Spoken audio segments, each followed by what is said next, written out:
పరిశుద్ధమైన తండ్రి, నమ్మదగిన దేవ, జీవాధిపతి, మరి సమయంలో మీరు ఇచ్చిన లేఖన భాగాన్ని మీరే వివరించండి ప్రభా. నా సొంత జ్ఞానము ఆలోచన క్రీస్తునామంలో కొట్టివేసి ప్రభా మీరు మాతోను మాట్లాడండి దేవా. శత్రువు మీద అత్యధికమైన విషయం ఏంటి తండ్రి? ఏ విషయంలో మేము తప్పిపోతున్నాము ఎరుగుటకు సహాయం చేతండి. మీరు ఇచ్చిన లేఖన భాగాన్ని మీరే వివరించి తద్వారా నీ నామంకి మహిమ తెచ్చుకోమని ప్రభా, నీ కార్యంని సంపూర్ణ నెరవేర్చుకోమని బ్రతిమాలుకొని ప్రతి విధమైన డిస్టర్బెన్స్ నుంచి కూడా తప్పించి కార్యం సంపూర్ణంగా నెరవేర్చమని ప్రతి విధమైన చీకటి అంధకార శక్తుల్ని నజరైన యేసు నామంలో బంధిస్తూ యేసయ్య ఘనమైన నామంలో ప్రార్థిస్తున్నాను తండ్రి, ఆమేన్. ఓ ప్రభువావు జీవము నిమ్ము, విరిగిన మనసుతోనే వేడెదను, విరిగిన మనసుతోనే వేడెదను. ఓ ప్రభువావు కోల్పోయి తిని మొదటి ప్రేమను, చల్లారిపోయే నీ ప్రేమ నాలో. కోల్పోయి తిని మొదటి ప్రేమను, చల్లారిపోయే నీ ప్రేమ నాలో. నాలో నిలుపుము నీదు ప్రేమ, నాలో నిలుపుము నీదు ప్రేమ. ఓ ప్రభువావు జీవము నిమ్ము, ఓ ప్రభువావు జీవము నిమ్ము, విరిగిన మనసుతోనే వేడెదను, విరిగిన మనసుతోనే వేడెదను. ఐక్యతాయే నాయభిలాష, నాదు చేదును తొలగించుము. ఐక్యతాయే నాభిలాష, నాదు చేదును తొలగించుము. శత్రుని శక్తిని ఓడించు, శత్రుని శక్తిని ఓడించుము. ఓ ప్రభువావు జీవము నిమ్ము, ఓ ప్రభువావు జీవము నిమ్ము, విరిగిన మనసుతోనే వేడెదను, విరిగిన మనసుతోనే వేడెదను. గలతీ 5:14 ధర్మశాస్త్రమంతయు నిన్ను వలె నీ పొరుగు వాణ్ణి ప్రేమించుము అని ఒక్క మాటలో సంపూర్ణమై ఉన్నది. అది చాలాసార్లు మనం చదువుకున్నాం. అయినప్పటికీ దేవుడు ఈరోజు మనకి ఇచ్చిన భారం కొద్దీ ఈ వాక్యాన్ని మనం చూసుకుందాం. ధర్మశాస్త్రం అంతా కూడా ఒక్క మాటలో ఏమని చెప్తున్నారు? నిన్ను వలె నీ పొరుగు వాణ్ణి ప్రేమించు అనే మాట చెప్తా ఉన్నారు. చాలా మంది కూడా ఆత్మీయమైన జీవితంలో కొంతవరకు వెళ్ళి తిరిగి కొనసాగింప చేయలేక పడిపోవడానికి అనేక కారణాలు ఉంటాయి. వాటిలో ముఖ్యమైన కారణం ఏంటంటే మనలాగా మన సహోదరులను ప్రేమించలేకపోవడం. ఇది ఎంతో ప్రాముఖ్యమైనది, ఎంతో కష్టమైంది కూడా. అయితే ప్రభువుకి అసాధ్యమైనది ఏది లేదు. ప్రభు మీద ఆధారపడినప్పుడు ప్రభు మనకు నేర్పేవాడుగా ఉంటాడు. మనము సహోదర ప్రేమ కలిగి ఉండాలి. మనము మనకంటే చిన్నవారిని, తక్కువ వారిని ప్రేమించడం అనేది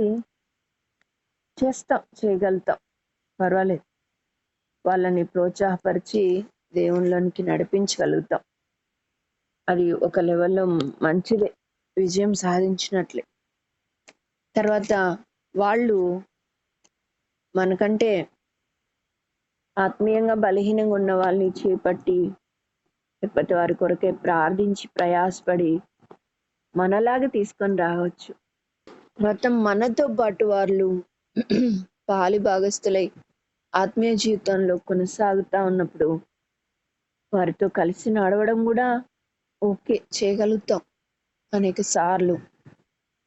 అయితే వాళ్ళు మనల్ని కూడా దాటిపోయి ఇంకా ఎంతో ఉన్నతమైన స్థానానికి వెళ్ళిపోతా ఉంటే అది సహించడం అనేది చాలా కష్టమైన సంగతి. మనకు చాలా మంది ఇక్కడే పడిపోతున్నాం, ఇక్కడే ఓడిపోతున్నాం.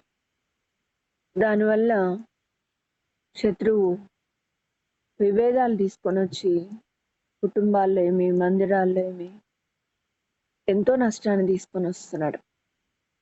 ఒక చిన్న ఫీలింగ్ అంతే ఎన్నో విభేదాలకు అది కారణం అవుతా ఉంది.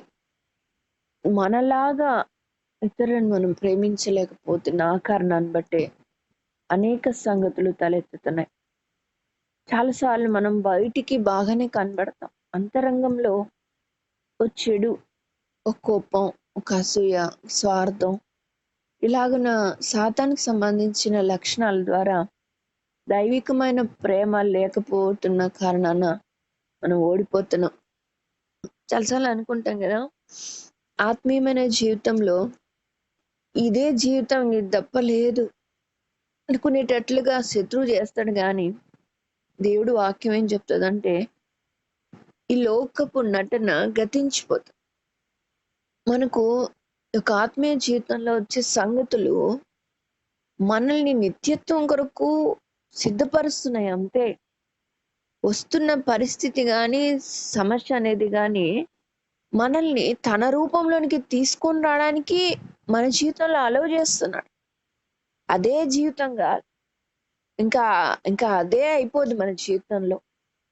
ఏ పరిస్థితి వచ్చినా కూడా మరి దేవుని రూపంకు మనము మలచబడాలా, ఆ దిశలో లోబడేగా వాళ్ళంగా మనం కొనసాగాల. చాలాసార్లు మనము అలాగ అనుకో, కొన్ని విషయాలకైతే చాలా మెయిన్ గా ఆలోచిస్తూ ఉంటాం.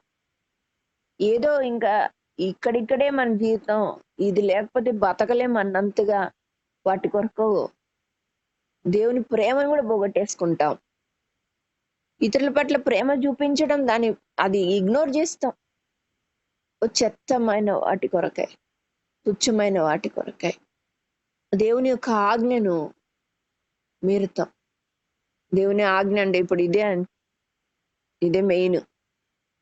అంటే సహవాసం కొరకు, ప్రేమ కొరకు, సమాధానం కొరకు ఇద్దరి మధ్యలో, దాని కొరకు మనము, అది దేవుని ఆజ్ఞ, అది ధర్మశాస్త్రం కంతటికి అందులోనే సంపూర్ణం అవుతుంది అంటున్నాడు. అలాంటి దాన్ని నెరవేర్చడం కొరకు మనం దేన్నైనా విడిచిపెట్టవలసిన వారంగా ఉన్నాం. మొదటి యోహాను పత్రికలో ఏముంది? నీ సహోదరుల కొరకే నువ్వు ప్రాణము పెట్ట బద్ధుడివి. మొదటి యోహాను పత్రిక 3వ అధ్యాయం 16 చివర్లైన్. మనము కూడా సహోదరుల నిమిత్తము మన ప్రాణములను పెట్టబద్ధులమై ఉన్నాం. అది అన్నమాట. అంటే సహోదరుల నిమిత్తము ఎంతవరకు తెగించాలా? ప్రాణం కూడా ఇచ్చేంతగా తెగించాలి. అది దేవుని వాక్యం చెప్తాం.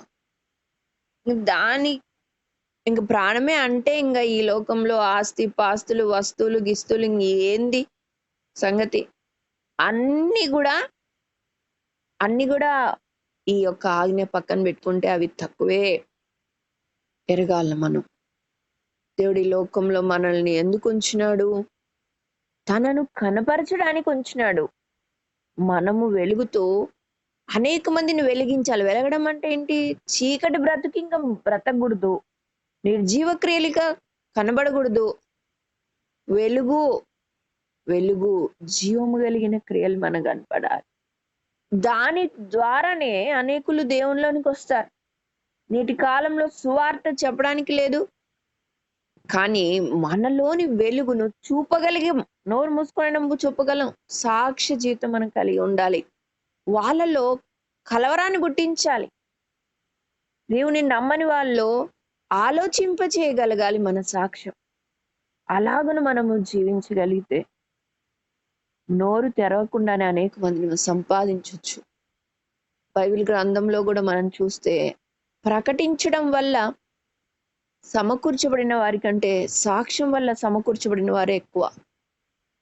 కాబట్టి మనం ముఖ్యంగా ఇటువంటి సాక్ష్యం కలిగి సహోదర ప్రేమ కలిగి జీవించాలి. బైబిల్ గ్రంథంలో చాలా ఎగ్జాంపుల్స్ ఉన్నాయి, కానీ సింపుల్ గా కొన్ని ఎగ్జాంపుల్స్ మనం చూద్దాం. అలాంటి ప్రేమను మనం కలిగి ఉండాలని దేవుడు చెప్తాడు. నిన్ననే చదువుకున్నాం కదా, యోహాను సువార్త 1వ అధ్యాయంలో ఇక్కడ ఒకే ఇంటికి చెందిన అన్నదమ్ములు ఉన్నారు. వాళ్ళలో చిన్నవాడు ఆంద్రేయ. మొట్టమొదటిగా ప్రభువుని చూసినవాడు ఆంద్రేయ. యోహాను సువార్త 1వ అధ్యాయం 40. యోహాను మాట విని ఆయనను వెంబడించిన ఇద్దరిలో ఒకడు సీమోను పేతురు యొక్క సహోదరుడైన ఆంద్రేయ. ఇతడు మొదట తన సహోదరుడైన సీమోను చూచి మేము మెస్సియాను కనుగొంటామని అతనితో చెప్పి. అంటే ముందు ఎవరు వచ్చినారు? ఆంద్రేయ మొదట వచ్చిన ప్రభు దగ్గర. ఆ తర్వాత ఎవరు వచ్చినారు? ఆ తర్వాత ఆంద్రేయనే పేతురుని తీసుకొని వచ్చినాడు. కానీ శిష్యుల్లో మొదటి శిష్యుడు ఎవరైనారు? పేతురైనాడు. ఈ సందర్భంలో ఒకటి గమనించాలి. బైబిల్లో మనం ఎక్కడ వెతికినా ఆంద్రేయ బాధపడినట్టు గాని, అలిగినట్టు గాని, మూల కూర్చున్నట్టు గాని ఎక్కడ కనపడదు. నేను కదా మొదట వచ్చినాను, నేను కదా ముందుండాలా అని అనుకోలేదు.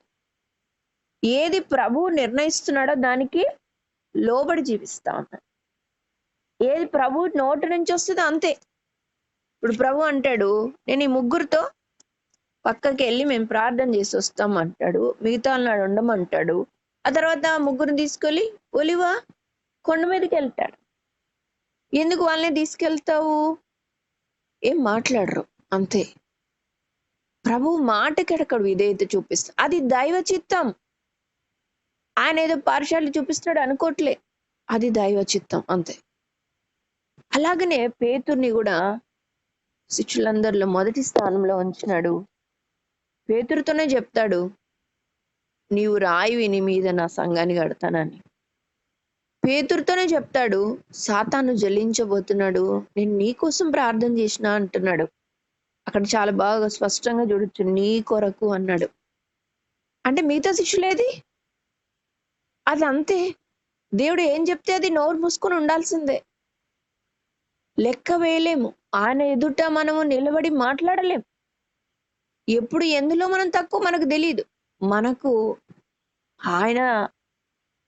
ఆయనకు సమీపంగా ఉండే వాళ్ళను ఒక్కరిగా మమ్మల్ని ఉంచితే అంతే చాలు.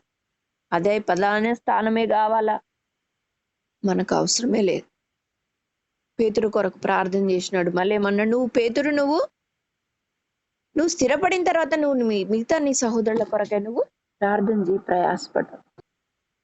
అంటే ఒకరికి అప్పగిస్తాడు బాధ్యతలు. మరి అపొస్తలుల కార్యం 2వ అధ్యాయంలో కూడా పేతురు నిలబడి ఆత్మ నింపబడుతుంది కదా, అప్పుడు పేతురే నిలబడి వాక్యాన్ని బోధిస్తాడు. కాబట్టి తర్వాత వచ్చిన పేతురు మొదటి స్థానానికి వెళ్ళిపోయినాడు. ఆంద్రేయ తర్వాతి స్థానంలో ఉన్నాడు. తర్వాత అంటే 4వ స్థానంలో ఉండొచ్చు మోస్ట్లీ. అయినప్పటికీ ఆంద్రేయ బాధపడలేదు. కానీ అది ఒక్కొక్కరు ఒక్కొక్క స్థానంలో ఉంటారని, దానికి లోబడి దేవుడి యొక్క అధికారాన్ని ముందుకు సాగుతాం. అలాంటి వారిని ఆ 12 మందిలో దేవుడు ఉంచినాడు. నాకు అది కావాలి ఇది కావాలని పోరాడేవారు అసలు ఆయన ఎదుట నిలబడలేరు కూడా. కాబట్టి ఇక్కడ అంతరంగంలో కూడా ద్వేష భావన అనేది లేదు. అది మనం గమనించాలి. మనం ప్రతి చిన్నదానికి అంతరంగంలో ఏదో ఫీల్ అయిపోతాం. కొత్త వాళ్ళు వచ్చింటే వాళ్ళకైతే ఇంపార్టెన్స్, నాకెందుకు లేదు? ఆ తలంపులు కూడా మనకు రాకూడదు. అది దైవ చిత్తం. అన్నిట్లో దైవ చిత్తం అనుకున్నప్పుడు దీంట్లో ఎందుకు అనుకోకూడదు? ఇది కూడా దేవుడు అట్లా నిర్ణయించినాడు. ఏమైనా చేయగలిగితే ప్రార్థన చేస్తా, అంతకంటే ఎక్కువ మాట్లాడను, అంతే. ఆ రీతిగా కొనసాగితేనే ఈ యొక్క తత్వాన్ని మనము జయించగలం. సాతాను ఇలాంటి సమయం కొరకే పొంచి ఉంటాడు. ఇలాంటి సమయంలోనే వాడు విభేదాలు పుట్టిస్తాడు. నేటి కాలంలో మందిరాల్లో కూడా ఇట్లాంటి వాటి వల్లనే ఎంతో భయంకరమైన విభేదాలు వస్తున్నాయి. ఓ వ్యక్తి అందరినీ ఈక్వల్ గా చూడగలరా? చేతనవుతుందా? యేసు ప్రభువే అలా చేయలేదు. అంటే దేవుడి ఆత్మ ఒక్కోసారి ఒక్కొక్కలాగా ఒక్కొక్కరికి ఇంపార్టెన్స్ ఇస్తుంది. అంత మాత్రాన మిగతా వాళ్ళు తక్కువ కాదు. ఎవరి స్థానాన్ని బట్టి వాళ్ళు దేవుని మహిమపరచాలి అంతే. ఇప్పుడు మందిరంలో ఒక పరిచర్య జరగాలి, ప్రత్యేక కూడికలు జరగాలంటే అన్ని పనులు నేనే చేస్తాను అనుకుంటానా? ఎవరి తలాంతు ప్రకారం వారి వారి స్థానంలో వారి పనులు చేస్తారు అంతే. అంతే. ఫలానా ముఖ్యమైన దాంట్లో నేనే ఉండాలి అట్లా లేదు. లేదు, నా తలాంతేదో దాని అన్ని ముఖ్యమైనవే, అన్నిటికీ సమానమైన విలువే. కొన్ని కనబడతాయి, కొన్ని కనబడవు అంతే. కానీ ఈ ఆత్మీయమైన సంగతి మనం ఎరగాలి.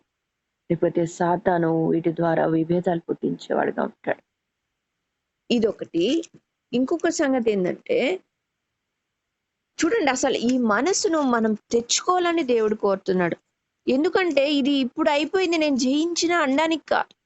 రాబోయే కాలం వస్తూనే ఉంటాయి. అపోస్తలుడైన పౌలు బర్నబాల విషయంలో కూడా నేను రెఫరెన్స్ చూపించట్లేదు, టైం లేదు గనక. పౌలు బర్నబాల విషయంలో బర్నబా ముందు వాడు అసలు హెచ్చరిక పుత్రుడు, మంచి పేరుంది, ఆత్మచేత నింపబడిన వ్యక్తి అని. అలాంటి బర్నబా పౌలుని చూసి అందరు భయపడతా ఉంటే పౌలుని తీసుకొచ్చి పరిచయం చేస్తాడు సంఘంలో. ఆ రీతిగా మెల్లిమెల్లిగా పౌలే మొదటి స్థానానికి వచ్చేస్తాడు. ఆత్మీయంగా వాక్యం బోధించడమే తర్వాత వచ్చినోడే ముందు వచ్చేస్తాడు. కానీ బర్నబా ఎక్కడ ఫీల్ అయినట్లుగా మనం చూడం. ఇద్దరు కలిసే వాళ్ళు పరిచయం చేస్తా వచ్చినారు.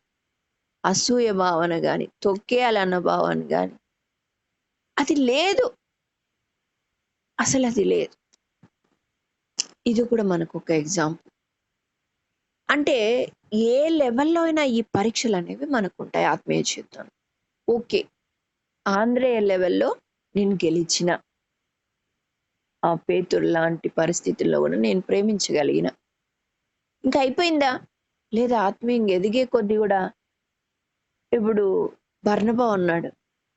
బర్నబా పౌలు రాకముందు ఎలాంటి వాడు? ఆత్మీయంగా హెచ్చరిక పుత్రుడు, ఎంతో ఆత్మచేత నింపబడిన వాడు. ఎన్నో మంచి పేర్లు ఉన్నాయి, ఆదరణకర్త లాగా, ఆదరణ పుత్రుడు అని. అంటే అది దాదాపు ఉన్న వాళ్ళ కొంచెం మంచి కనబడుతున్నాడు. ఇంకా నేనే సమస్తం అనుకున్నాడా? నా తర్వాత ఇంకెవరు లేరు అనుకున్నారా? అలా కాదు. సందర్భాన్ని బట్టి ఎవరొచ్చినా యాక్సెప్ట్ చేయాల్సిందే. మూతి ముడుచుకోవడాలు, బాధపడడాలు, వచ్చిన వాళ్ళని రిజెక్ట్ చేయడాలు మన జీవితంలో ఉండకూడదు. అదొక పరీక్ష అనేది గుర్తుపెట్టుకోవాలి. ఇప్పుడు సోదర ప్రేమ కలిగి ఉన్నాడు, హెచ్చరిక పుత్రుడుగా, ఆదరణ పుత్రుడుగా మంచి స్థానంలో ఉన్నాడు బర్నబా. ఇంకా వచ్చిన వాళ్ళంతా ఆదరిస్తున్నాడు లేదు, కానీ తనకంటే తక్కువ స్థానంలోనే ఉంటా ఉన్నారు ఇంతవరకు కూడా. ఇంకా ఇప్పుడు వచ్చిన పౌలు మాత్రం తనని మించి వెళ్ళిపోతున్నాడే. అలాగ మూతి ముడుచుకోలేదు, అలాగ మనసులో ద్వేషం ఉంచుకోలేదు. నేటి దినాల్లో దీని ద్వారా దేవుడి పనిని మనం ఆటంకపరుస్తాం. ఫలానా అంటే ఆత్మీయమైన సంగతి వాళ్ళ వల్ల జరుగుతుంది, పౌలు ద్వారా ఆత్మీయ సంగతి జరుగుతుంది. ఎరిగి కూడా వాళ్ళు అభివృద్ధిలోనికి వస్తారని మనకున్న శక్తితో యుక్తో వాళ్ళు తొక్కిపట్టాలని చూస్తాం. కానీ ఎంతకాలం చేయగలం? మన పరిధి ఎంత అసలా? దేవుడే హెచ్చింపగోరితే నీవు నేను ఎవరిని ఆపగలం? కానీ బర్నబా అలా చేయలేదు. మనం బర్నబాను చూసి నేర్చుకోవాలి. అది దేవుడు, అంతే. దేవుడి చిత్తము, దేవుడు. అయితే ఇది నా జీవితానికో పరీక్ష. ఈ సమయంలో కూడా నేను పౌలును ప్రేమించగలనా? పౌలుకు సహకారిగా ఉండగలనా? ఉంటాను అంతే. దేవుడు నన్ను ఒకప్పుడైతే నేను మొదటి స్థానంలో ఉన్నా, ఇప్పుడైతే పౌలు కింద నేను వర్క్ చేయాల్సింది వచ్చింది. యాక్సెప్ట్ చేయి. నువ్వు యాక్సెప్ట్ చేస్తేనే నువ్వు మొదటి స్థానంలో ఉంటావు. అందుకనే దేవుడు ఏమంటాడు, మీలో గొప్పవాడుగా ఉండదలంచిన వాడు పరిచారకుడుగా ఉండాలా. అది అంటే మన మైండ్ అట్లా ఉండాలా అని అది అర్థం. చాలా మంది గొప్ప గొప్ప వాళ్ళు వస్తూ ఉంటారు. అంటే మిగతా మనలాంటి వాళ్ళు పోయి పరిచయం చేస్తూ ఉంటాం. అంటే ఆయన పరిచయం చేయించుకోకుండా మళ్ళీ పరిచయం చేయమని కాదు అక్కడ. అతని మనసులో పరిచారకుని వీళ్ళకంటే నేను తక్కువ, వీళ్ళ కొరకై నేను నియమించబడినాను అన్న ఆ తగ్గింపు మనసు కలిగి ఉండాలి. నేను వాళ్ళ కొరకై నియమింపబడినాను, నేను తక్కువ, వారికి సేవకుణ్ణి అన్న మనసు కలిగి ఉండాలి. అది దేవుడు కోరేది. అలాగ కలిగి ఉన్నప్పుడు అలాగ దేవుడు నిలబెడుతూనే ఉంటాడు. మన జీవితంలో కూడా అదే దేవుడు కోరుతున్నాడు. నువ్వు ఏ స్థానంలో ఉన్నా కూడా నీకు నువ్వు ఏమనుకోవాలో ఫిలిప్పీలకు రాసిన పత్రిక 2వ అధ్యాయంలో చెప్తాడు కదా. మీరు మనకంటే చూద్దాము, ఫిలిప్పీ 2:3లో చివరి, వినయమైన మనస్సు గలవారై ఒకనినొకడు తనకంటే యోగ్యుడిని ఎంచుకోవాలి. అది ఎప్పుడు కూడా మనం అదే తగ్గించుకోవాలి. అప్పుడే దేవుడు మనల్ని హెచ్చిస్తాడు, మనల్ని ఆశీర్వదిస్తాడు. నువ్వు తగ్గించుకోకుండా హెచ్చించుకుంటున్నావు అంటేనే నువ్వు పనికిరావు, నీ యొక్క పరుగులో ఇక్కడ ఆగిపోయినావు, ముందుకెళ్ళలేక ఇక్కడ ఓడిపోయి పడిపోబోతున్నావు అని అర్థం. మనం గెలవచ్చు ఒక స్థానానికి వెళ్ళిన తర్వాత మనకంటే అప్పుడప్పుడు వచ్చిన వాళ్ళని దేవుడు అని చేస్తుంటే సహించలేక ఆగిపోయిన వారు ఉన్నారు. కార్య ఆరంభం కంటే కార్య అంతము మేలు. అంతం వరకు ప్రభుకి లోబడి, ప్రభు అధికారానికి లోబడి, స్వబుద్ధిని ఆధారం చేసుకోకుండా ఆయన చిత్తమునికి ఏదైతే అది లోబడుతూ ముందుకు సాగడమే. ఆ రీతిగా మనము ఉండాలి. లేకపోతే శత్రువు మనలో పని ఏం చేస్తాడంటే సంఘంలో కూడా నష్టాన్ని తీసుకొని వస్తాడు, విభేదాలు తీసుకొని వస్తాడు. మనము క్షేమకారకం కాదు కానీ విరోధానికి మనము పుట్టినీళ్ళు అయిపోతాం. జాగ్రత్తగా జీవించాలి. అంతేకాకుండా యోహాను యేసయ్యను కూడా చూస్తే, బాప్తిసం ఇచ్చే యోహాను, అసలు యోహాను కూడా యేసు ప్రభు కంటే ఏజ్ లో పెద్ద, పరిచర్యలో కూడా పెద్దనే, ముందే వచ్చినాడు. కానీ యోహాను ఏమంటాడు, నా వెనక వచ్చేవాడు నాకంటే గొప్పవాడు. చాలా క్లియర్ గా చెప్తున్నాడు. వెనక వస్తున్నాడు, ఆయన తక్కువ కాదు, ఆయన చెప్పుల వారు విప్పడానికి కూడా నాకు యోగ్యత లేదు. అలాంటి మనస్తత్వం మనం కలిగి ఉండాలా. దేవుడు ఏ సమయంలో ఎవరిని తీసుకొని వచ్చి వీళ్ళు నీకంటే గొప్ప అని చెప్తున్నా సాగిలపడి ప్రభువాని చిత్తం అని ఆయనకు అప్పగించుకోగలగాల. మనం ఎదిగే కొద్దీ ఇలాంటి పరీక్షలు మన జీవితంలో వచ్చే తీరుతాయి. ఎందుకంటే నువ్వు ఫలానా విషయంలో ఆత్మీయంగా ఎదుగుతూ ఒక స్థానానికి వచ్చిన తర్వాత ఇప్పుడు నీకు పరీక్ష వస్తుంది. ఎలాంటి పరీక్ష వస్తుంది? నీకంటే ఉన్నతమైన సంగతులు గలవారిని, అంటే నీకంటే తక్కువ అని తీసుకొచ్చి నీకంటే ఉన్నతమైన స్థానంలో దేవుడు నిలబెడతాడు. అప్పుడు కూడా అదే ప్రేమ, అప్పుడు కూడా అదే సమర్పణతో, అప్పుడే అదే తగ్గింపుతో కొనసాగలవా? అయితే శత్రువు నువ్వు జయించినట్టు లెక్క, ప్రభు చిత్తానికి అనుక్షణం నువ్వు లోబడినట్లు లెక్క. ఆ రీతిగా మనం విజయం పొందాలని దేవుడు కోరి మాటలు మన ముందుకు తీసుకొని వచ్చినాడు. సహోదర ప్రేమ అంటే నిన్ను వలె నీ పొరుగువాన్ని ప్రేమించు. నువ్వే ఆ స్థానంలో ఉంటే ఏది కోరుకుంటావు, ఎలా ఉంటావు? అలాగ నీ సహోదరుని ప్రేమించు. ఒకవేళ నువ్వే ఆ స్థానం ఉంటే నువ్వేమనుకుంటావు? నేను ఆత్మీయంగా ఎదగాలనుకుంటావు కదా. అలాగే నీ సహోదరుని అనుకో. నిన్ను నువ్వు ఎట్లా ప్రేమించుకుంటావో అట్లా నీ సహోదరుడు కూడా అలా ఉండాలని అనుకో. అలాగన ఇంకా చాలా సంగతులు ఉన్నాయి. అకుల, ప్రిస్కిల్లా, అపోల్లోను కూడా తను పండితుడు, విద్వాంసుడు అని చెప్తారు.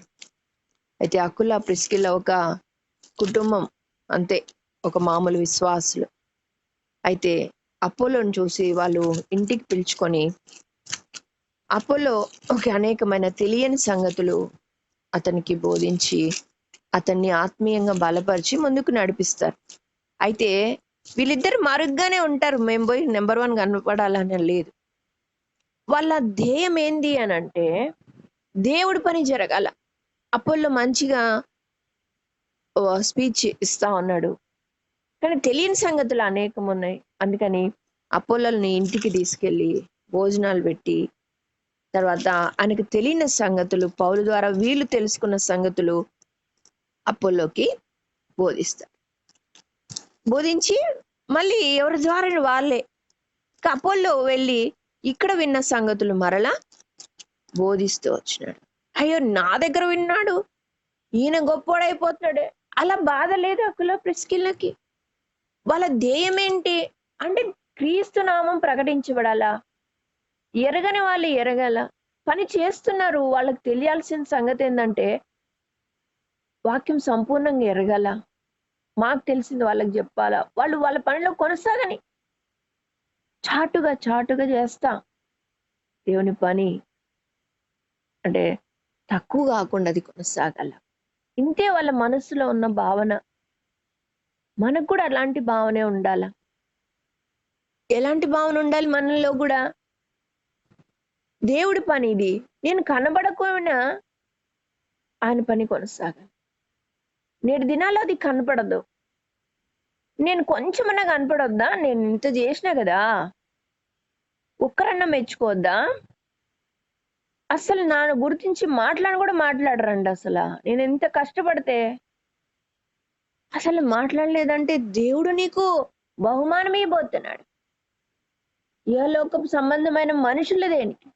పైనుంచి కదా గుర్తింపు కావాలని. ఈ లోకంలో మనుషులు నిన్ను పొగిడిన ఎడలా నీకు శ్రమ అంటాడు. మనుషులు నిన్ను కొనియాడిన ఎడలా నీకు శ్రమ.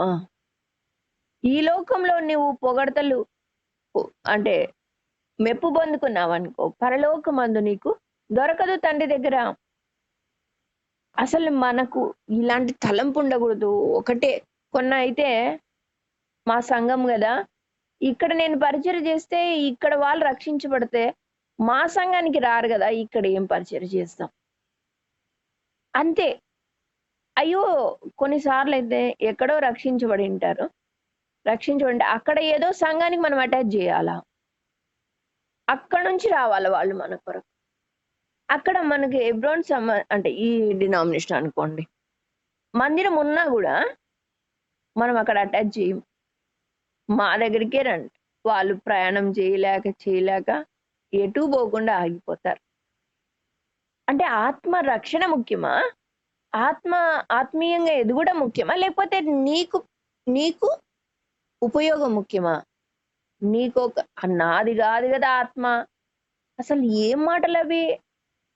నాది కాదు కదా ఏరియా, అది ఏం మాటలు? అది ఆత్మల రక్షణ అంటే ఎక్కడున్న ఆత్మే. వాళ్ళ గురించిన భారం నీకు కలిగి ఉన్నప్పుడు ఏ ఏరియాలో ఉన్నా కూడా దేవుని మాటలు చెప్పి దేవునిలోనికి నడిపించాలి. అది మన బాధ్యత అంతే. ఈ ఆత్మ రక్షించబడితే నాకు ఉపయోగం కాదు కదా, ఇక్కడ ఏం చేద్దాం పరిచర్య?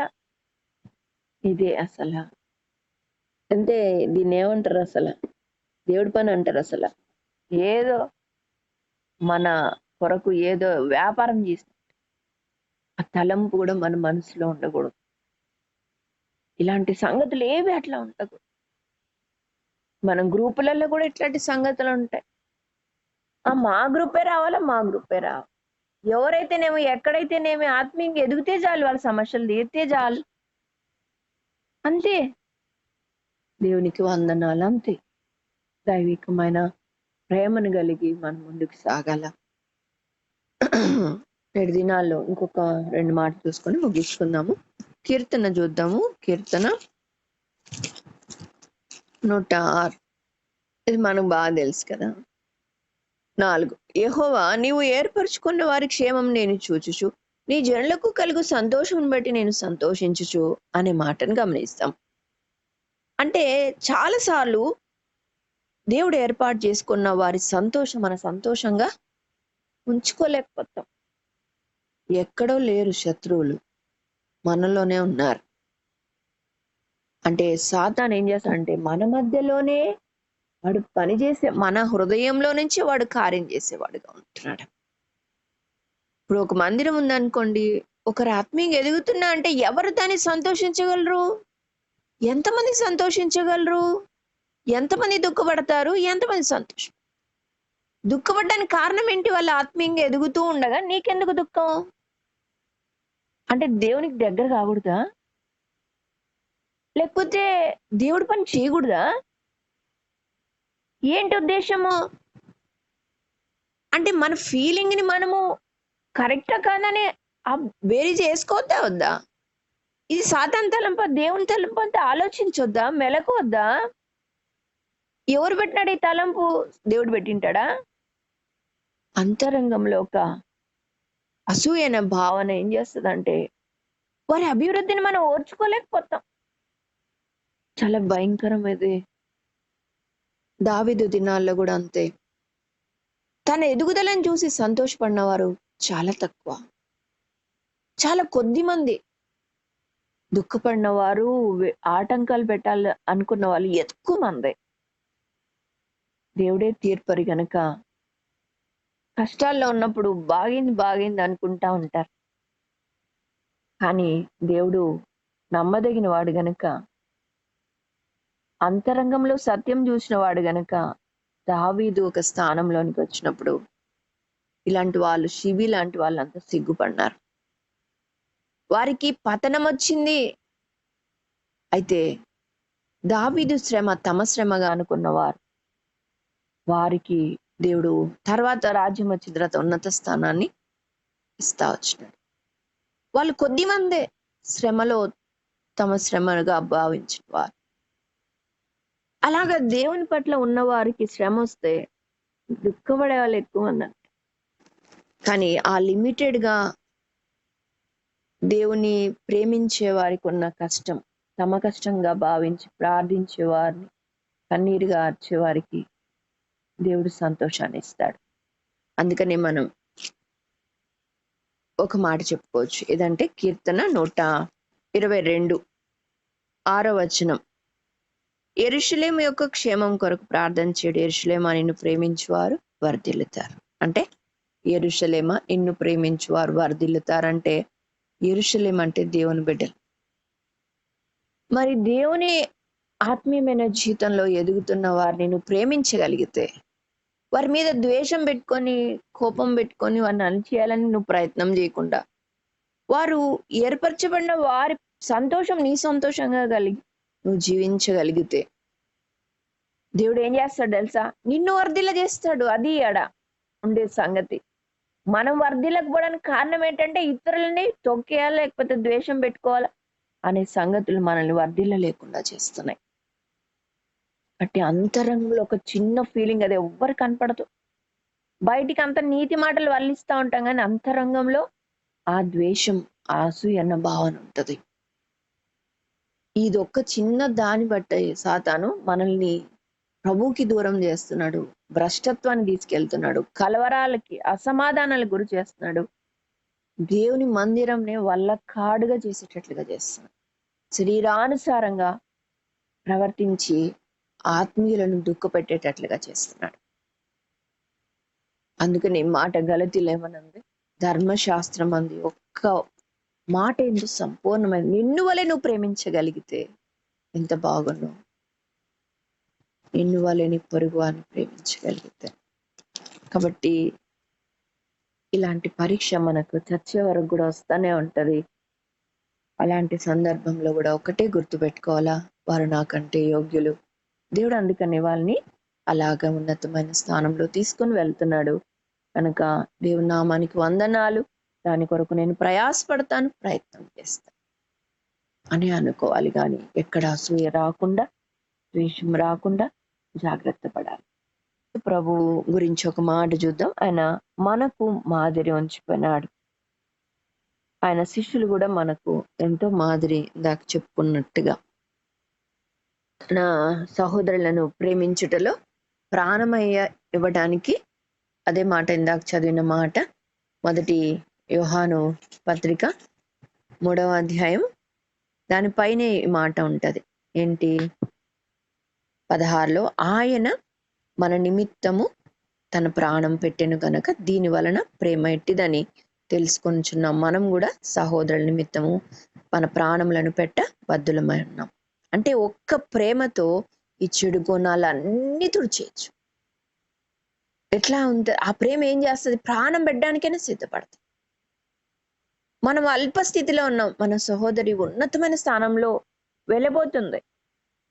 ఆమె ఉన్నతమైన స్థానంలో ఉండాలంటే మనం ప్రాణం పెట్టడానికైనా సిద్ధపడాలి. అదే కదా నేడు హతసాక్షులు అంటే కారణం ఏంటి? ప్రభు, ఇదో ఇంతమంది ముందు నేను చనిపోబోతున్నాను, కానీ ఇది అనేకులకు మార్పు తీసుకొచ్చేటట్లుగా చేయనాయన. మారు మనసు కఠినులంతా మారు మనసు పొంది నేను రక్షించుకునేటట్లు చేయి. నా మరణము వారికి జీవం ఇచ్చేటట్లు చేయనాయన. అలాగ ప్రార్థన చేసి చనిపోతారు వాళ్ళు. ఆ ప్రార్థనకి ఎంత విలువో. పౌలు లాంటి వాళ్ళు రక్షించబడ్డానికి కారణం స్టెఫెన్ లాంటి వాళ్ళు ప్రాణం పెట్టడం. అర్థమైందా? కాబట్టి సహోదర ప్రేమ అంటే అట్లా ఉండాలా. అవతల వ్యక్తి రక్షించబడాలంటే ఇక్కడ నేను చావడానికి సిద్ధపడాలా. యేసు ప్రభు మనకు మాదిరి చూపినాడు, మన నిమిత్తం తన ప్రాణం పెట్టినాడు. ప్రేమ ఇలాంటిదని మనకు చూపిస్తా వచ్చినాడు. కాబట్టి ఆయన అడుగుజాడలు మనం సాగిపోదాం. మరణ పర్యంతం దేవుడి ఆజ్ఞకు మనం లోబడదాం. దేవుడి మాటలు మన కొరకే దీవించును గాక. ఆ రీతిగా ఉండునట్టు మనకు ప్రభువే సహాయం చేయను గాక. ఆమేన్. మహాపరిశుద్ధుడైన తండ్రి, చేయగల ఆయన, నీ పాదాల పొందనాలు. ఉదయకాల సమయంలో మనం ప్రేమించి మీరు ఇచ్చిన మాటల కొరకు వందనాలు. గలతీ 5:14 ధర్మశాస్త్రం అంతా ఒక ప్రేమతో నింపబడి ఉందని, నిన్ను వారి నీ పొరుగు వారిని ప్రేమించవలని మాటను బట్టి ప్రభా, మీరు ప్రేమలో ఉన్న వ్యత్యాసాలు ఈ లోకంలో మేము తండ్రి ఈ ప్రేమను ఎలా పొందుకున్నామో అలాగే చూపించలేకపోవడానికి కారణము నా తండ్రి సహోదరుడు హెచ్చించబట్టు ద్వారా కలిగే ద్వేషమని మీరు మాట్లాడుతూ వచ్చారు. శిష్యుల్ని మాకు మాదిరిగా చూపించారు. నాయన నిజమే, ఆంధ్రయ్య మిమ్మల్ని కనుగొని పేతుని తీసుకొచ్చారు. ఆంధ్రయ్య చిన్న పిల్లవాడి దగ్గర రొట్టెలు తీసుకొచ్చారు. కానీ ఆంధ్రయ్య ప్రభు ఎక్కడ నేను తగ్గించి నన్ను చిన్న చూపు చూస్తున్నారని అనలేదు. మరి ప్రభా, ఆంధ్రయ్యకి ఇచ్చింది ఎంతో సంతోషంగా తను పరిచయం చేశారు. పేతుని మొదటి స్థానంలో ఉంచారు. పేతురు తప్పిపోయినా మీరు తిరిగి సమకూర్చుకున్నారు. అలాగే యోహాను గారు కూడా నీకన్నా ముందు వచ్చి మీ మార్గాన్ని బోధించినప్పటికీ కూడా ఎక్కడ తను హెచ్చించుకోలేదు. చెప్పుల వారు ఇప్పటికైనా సరిపోనన్నారు. నాయన తండ్రి, ప్రేమించడం అంటే తగ్గించుకోవడం అని, ప్రేమించడం అంటే విధేయత చూపడం అని, ప్రేమించడం అంటే ఓర్చుకోవడం అని, ఈ లక్షణాలు మాలో ఉన్నప్పుడు, మేము ఇతరులు హెచ్చించబడినప్పుడు, మాకన్నా చిన్నవారు మాకన్నా వెనకొచ్చిన వారు కానీ ప్రభా వారు ఘనత పొందుతున్నప్పుడు దాన్ని మేము ఓర్చుకునే వారంగా, ప్రేమించే వారంగా, సహించే వారంగా, సంతోషించే వారంగా క్రీస్తు యేసు కలిగిన మనసు మాకు కలిగి ఉండాలని ప్రభా. అలాగే సహోదర ప్రేమ అంటే మరి ఎలాగ మీరు మా కోసం ప్రాణం పెట్టారు అలాగనగా మరి ప్రభా చూపాలని, అంతగా ప్రేమించాలని, వెంటాడాలని దేవాయుధకాల సమయంలో మరి తీసుకొచ్చారు. మీ ఉద్దేశం ఏంటో మరి ప్రభా నన్ను జ్ఞాపకం చేసుకుని మీ రక్తంలో కడిగి నన్ను అంగీకరించు. నాలో సహోదర ప్రేమ లేదని నీ సన్నిధిలో హృదయపూర్వకంగా ఒప్పుకుంటున్నాను ప్రభా. నాయన నా తండ్రి, నాయన మరి నా తండ్రి, నేను ఎంతగానో నన్ను ప్రేమించావో, ప్రయాసపడ్డావో, ఎంతగా నన్ను ఓర్చుకున్నావో అటువంటి ప్రేమ నాలో లేదు. ప్రయాస లేదు ప్రభా, ఓర్పు లేదు, జ్ఞానం లేదు తండ్రి. మరి నాయన నన్ను ప్రేమించి ఇచ్చిన ఈ శ్రేష్టమైన లేఖనాలను బట్టి నీకు వందనాలు. మరి బర్నబా కూడా పౌలు గారిని నాయన మరి చేర్చుకున్నాడు. మరి తండ్రి బర్నబా నిజమే తనెంతో మరి హెచ్చరిక పుత్రుడిగా ఉన్నతమైన పరిచయలో ఉన్నాడు. అయినప్పటికీ కూడా అపోస్తుల కార్యం 15 నుంచి బర్నబా పేరు కనపడదు. నాయన ఎంతో పరిచర్య చేస్తారు ఇద్దరు, పౌలు గారు, కానీ పౌలు గారిని ముందుంచుతారు. అలాగా పరిశుద్ధాత్మ ద్వారా నీ కార్యాలన్నీ గ్రంథంలో లిఖిస్తూ వచ్చారు, మాకు మాదిరిగా ఉంచారు ప్రభా. మీ వాక్యం ఇదే కాల సమయంలో ప్రభా దేవా నాయన ప్రేమలో దాగి ఉన్న సుగుణాలు మా జీవితాల్లో అలవర్చుకోవడానికి సహాయం చేయండి ఆయన. ఒకరికంటే ఒకరు వేగిలుగా ఎంచుకోమంటున్నారు, ఒకరి ఒకరు అనురాగం కలిగి జీవించమంటున్నారు ప్రభా. అటువంటి జీవితాన్ని నాకు నేర్పించండి. నా ప్రియమైన తండ్రి ఎస్ఎస్ గ్రూప్ ను అలాగా ఆశీర్వదించండి, ఆల్మైటీని అలాగా ఆశీర్వదించండి. పరిశుద్ధులందరినీ అలా చేయి. అటువంటిది లేక నాయన సంఘం మరి మమ్మల్ని మీరు ప్రాణం పెట్టుకొని విమోచించినప్పటికీ కూడా మేము దాన్ని మర్చిపోయి ప్రభా మా తోటి సహోదరులను వెనుకున్న వారిని అలాగే ఆత్మీయంగా హెచ్చించబడే వారి విషయంలో నాయన అటువంటి ప్రేమ లేక ఈనాడు సంఘంలో, సమాజంలో, కుటుంబాల్లో అన్ని పరిస్థితుల్లో ఎంతో నష్టాన్ని చూస్తున్నాం ప్రభా. దయచేసి జ్ఞాపకం చేసుకొని నీ ప్రేమ మా హృదయాల్లో కుమరించబడితే తప్ప, మీ సిలువు కార్యం మాలో లోతుగా జరిగితే తప్ప మేము మీ వలె జీవించలేము, అనుసరించలేము. ఎంతో తప్పిపోతూ వస్తున్నాం, దయచూపండి. అవును, ఆది సంఘం హెబ్రోన్లోనే ఎంతో భయంకరమైన పరిస్థితులు ఆయన జ్ఞాపకం చేసుకుని దాసరాలు ప్రార్థించిన రీతిగా నువ్వు జ్ఞాపకం చేసుకుని నా తండ్రి హెబ్రోన్ కట్టబడిన కట్లు నా తండ్రి అంధకారాన్ని నీ దాసులు త్యాగము నాయన అంతా ఇక్కడ వదిలి వెళ్ళిపోయాడు నీ రాజ్యానికి. మరి ప్రభా దానికోసమే, ఆస్తుల కోసమే, పేర్ల కోసం, ప్రఖ్యాతుల కోసం ప్రాట్లాడుతూ ఆత్మీయ సంఘాన్ని మరి ప్రభా శరీరానుసారంగా వ్యక్తులకు ప్రధాన స్థానం వచ్చి మార్చేస్తున్నారు. యెరూషలేము క్షేమం కొరకు ప్రార్థించేవారంగా దినదినం ఎంతైనా సహాయం చేయ. యెరూషలేము ప్రజల చుట్టూ కంచి పర్వతాలు ఉన్నట్లు నేను ఉంటానన్నారు కదా ప్రభా. యెరూషలేము చుట్టూ మీరు పర్వతంగా ఉండండి ప్రభా. మీకు వందనాలు. సమయంలో నా తండ్రి నీ ఏర్పరచుకున్న వారి క్షేమమును చూచి సంతోషించే మనసు ఎల్లప్పుడు మాకు దయచే. నిన్ను హెచ్చించడం, నేను కనపరచడం, నీ కొరకు జీవించడం విషయంలో ప్రభా మేము తగ్గించుకొని ప్రభా నా తండ్రి ప్రేమ చూపి త్యాగ సహితంగా ఉండడానికి సహాయం చేయ. మాదిరి అదే ప్రభా, ప్రేమించడమే మాదిరి, ప్రేమను ప్రాక్టికల్ గా మరి కనబరచడమే మాదిరి. అది దినదినము మాలో వృద్ధి పొందించి తద్వారా మీ నామానికి మహిమ తెచ్చుకుని మీ నామం ప్రకటించబడినట్లుగా నన్ను మమ్మల్ని యోగ్యమైన పాత్రలుగా సిద్ధపరిచినదే కాల సమయం స్తుతిస్తున్నాను. ఎంతో శ్రేష్టమైన సమయం తరుణం నాకు కూడా ఇచ్చినందుకు కొందనాలు ప్రభా. అన్ని విషయాలు మీ మార్గంలో సరళం చేయ ప్రభా.